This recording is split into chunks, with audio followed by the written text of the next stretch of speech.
दोस्तों, राजनीति की दुनिया में बहुत कम कहानियां ऐसी होती हैं जो सिर्फ एक जीत से ज्यादा किसी पूरे समाज की सोच और उम्मीद को बदल देती हैं। न्यूयॉर्क शहर का मेयर चुनाव भी ऐसा ही चुनाव था, जहां जीत मिली एक ऐसे इंसान को जिसने नफरत के शोर के बीच भी इंसानियत से बात की, जिसने अरबों की फंडिंग, मीडिया हाइप और पावरफुल लॉबीज के बिना सिर्फ ग्रास रूट लेवल पर जनता का भरोसा जीता। ये कहानी है भारतीय मूल के ज़ोहरान ममदानी की, जिन्होंने दिखाया कि आज भी अगर कोई असली मुद्दों पर लड़ता है तो चुनाव और इतिहास दोनों बदल सकता है।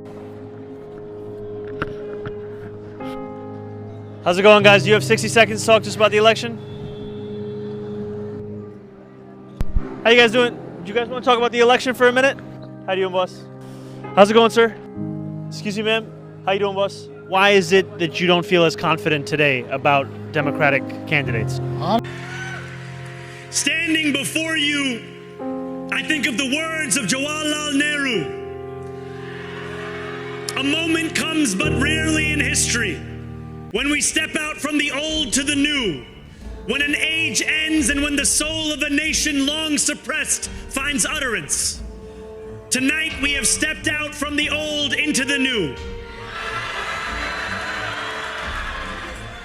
नमस्कार दोस्तों, मैं हूं आपके साथ ऋषभ चौहान और आज आपको बताऊंगा कि कैसे ज़ोहरान ममदानी ने सिर्फ न्यूयॉर्क का राजनीतिक नक्शा नहीं बदला बल्कि दुनिया भर के युवाओं के लिए प्रेरणा बन गए हैं। इसके साथ ही हम समझेंगे उनकी कला, विरासत और मां मीरा नायर के पर्दे के पीछे निभाई अहम भूमिका। जीत की रात दो चीजें सोशल मीडिया पर बहुत ज्यादा वायरल हुई। पहली, ज़ोहरान ने अपनी जीत की स्पीच में भारत के पहले प्रधानमंत्री जवाहरलाल नेहरू को कोट किया। दूसरी, स्पीच खत्म होते ही बैकग्राउंड में बॉलीवुड फिल्म की धूम मचा लो गाना बजाया गया। ये चीजें इंटरनेट पर मजेदार थीं, लेकिन असली कहानी इन वायरल पलों से बहुत पीछे है, बहुत ज्यादा गहरी है।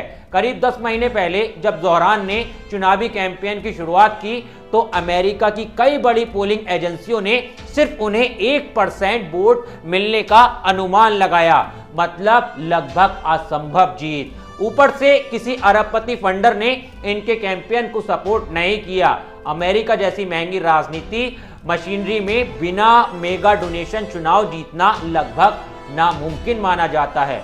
लेकिन यहां से कहानी मोड़ लेती है। जब लोग पहचानते भी नहीं थे तब ज़ोहरान लोगों के घर घर पहुंचे, दरवाजे खटखटाए, हाथ मिलाए, उनकी समस्या सुनी। उन्होंने सोशल मीडिया पर छोटे लेकिन प्रभावशाली वीडियो बनाए, वॉलंटियर ग्रुप बनाए, अपने संदेश को गहराई तक पहुंचाया। ये वही मॉडल है जो अमेरिका में इतिहास लिखने वालों ने अपनाया है, लोगों से हाथ पकड़कर जोड़ना।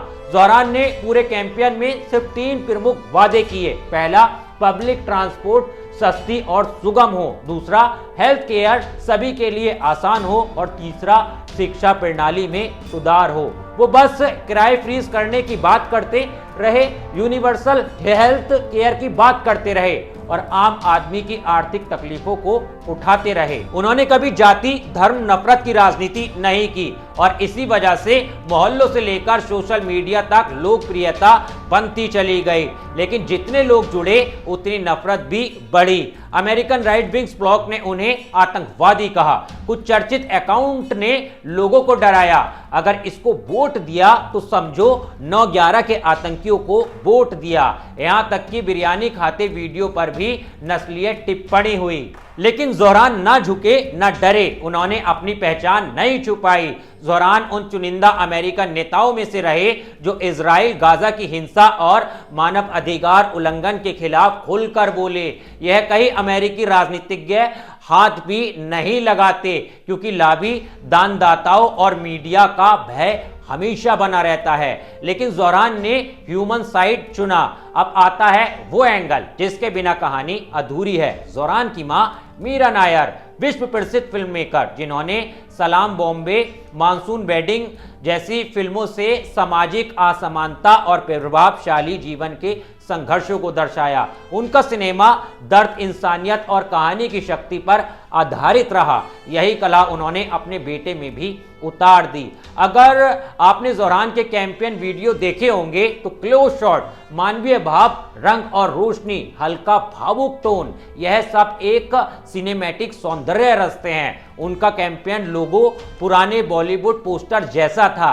ये सब कॉन्सेप्ट डिजाइन मीरा नायर के प्रभाव से आया। मीरा नायर मानती हैं कि कहानियां लोगों को जोड़ती हैं। उन्होंने अपने बेटे को सिखाया, यदि राजनीति को अर्थपूर्ण बनाना है तो आम आदमी की कहानी सुनो। इसलिए रातों को सड़कों पर निकलकर ज़ोहरान टैक्सी वालों से मिलते, उनकी शिकायत सुनते, धन्यवाद बोलते, सलाम करते, लोगों को अपनाते और जनता ने इसे दिल से महसूस किया। कैंपेन के आखिरी चरण में उनके विरोधियों ने 12 साल पुराना इंटरव्यू निकाल खंगाला। उसमें मीरा नायर ने कहा था, ज़ोहरान पूरी तरह से देशी हैं, हम घर पर सिर्फ हिंदी में बातें करते हैं। विरोधियों ने इसे यूएस कल्चर के खिलाफ फ्रेम करने की कोशिश की, लेकिन जनता समझ गई, बहुसंस्कृतियों का मिलना कमजोरी नहीं, ताकत है।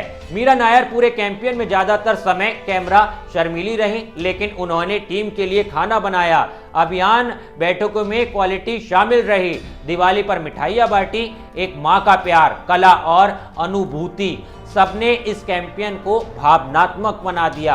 आज न्यूयॉर्क में यह लोकप्रियता सिर्फ फैंस की नहीं है, यह इतिहास है।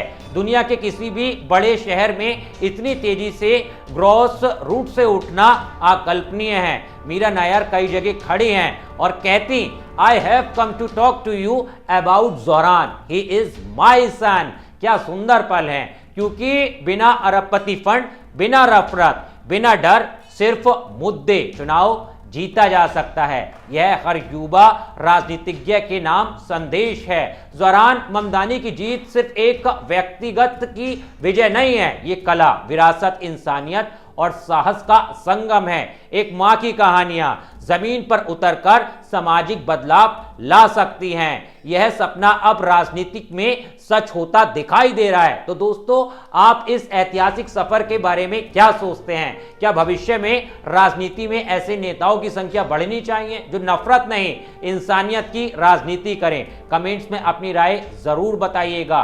वीडियो अच्छा लगा हो तो लाइक कीजिएगा, शेयर कीजिएगा और मेरे चैनल को सब्सक्राइब करना मत भूलिएगा, क्योंकि मैं इसी तरह की स्टोरीज आपके लिए लाता रहता हूं। मिलता हूं आपसे किसी और वीडियो में एक नई कहानी के साथ। तब तक के लिए धन्यवाद। जय हिंद।